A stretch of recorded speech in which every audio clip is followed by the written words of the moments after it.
국민의힘 전당대회를 쭉 지켜보면서 어제 특히 대전, 충남, 세종 합동연설의 장면을 보면서 이런 생각이 좀 들더군요. 권력의 하락기에 전형적인 증상이 나타나고 있다. 역사적으로 볼 때는 나라가 망하는 망징이라는 표현을 쓰는데 이런 증상들이 좀 나타나고 있어서 참으로 걱정된다는 말씀드리겠습니다. 원래 집권당의 전당대회라고 하는 것은 미래, 비전, 정책의 언어가 나와야 되는데 한동훈 후보와 원희룡 후보의 말을 들어보면 오염의 언어가 난무하고 있다. 결국은 난투구까지 이어졌죠.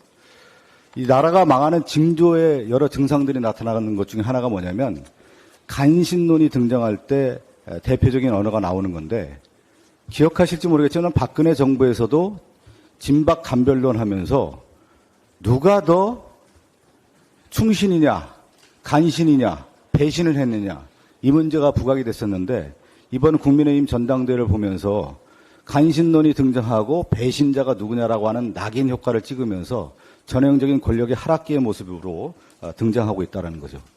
그 윤석열 정권의 또 하나의 전형적인 이 망징 증상이 하나가 뭐냐면 주술 정치라고 하는 부분, 무속 정치가 여전히 난무하고 있다. 대통령실 관저 이전부터 해서 천공이라는 인물이 등장했는데 대통령이 스승이라고 하고 멘토라고 했던 사람에 대해서 대통령실이 이런 사람에 대해 조사해야 되는 거 아닙니까? 여전히 이 사람이 활개를 치고 있다라고 하는 것이 결국 이 윤석열 정권을 좀먹고 있다라는 하나의 증상이라고 볼 수가 있을 것 같고 또 하나가 뭐냐면 역사적으로 볼 때 나라가 어렵거나 하락기에 있는 증상 중에 하나가 뭐냐면 외척이 바로 하는 거예요.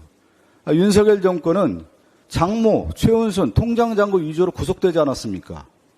이걸 막지 못했다라는 거고 김건희 여사의 인사 개입론이라든가 지금 여러 행태, 특히 도이치모터 주가 조작이라든가 명품백 의혹에 대한 것들이 있을 때 이 부분을 대통령이 제대로 관리하지 못했다라고 하는 것이 국민의 신뢰를 얻지 못하는 대표적인 현상 아니겠습니까?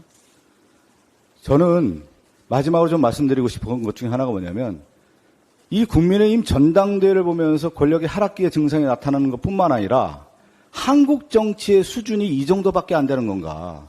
집권당의 당대표 후보라고 하는 대표적인 네 사람 중에 또 두 사람만 축약해서 얘기하면 한동훈과 이 원희룡의 언어를 보면은 이 정도 대한민국 정치 수준을 하락시켜서 되겠느냐. 참으로 걱정된다라는 말씀을 드리겠습니다. 제7차 원내 대책회의를 마치겠습니다. 감사합니다.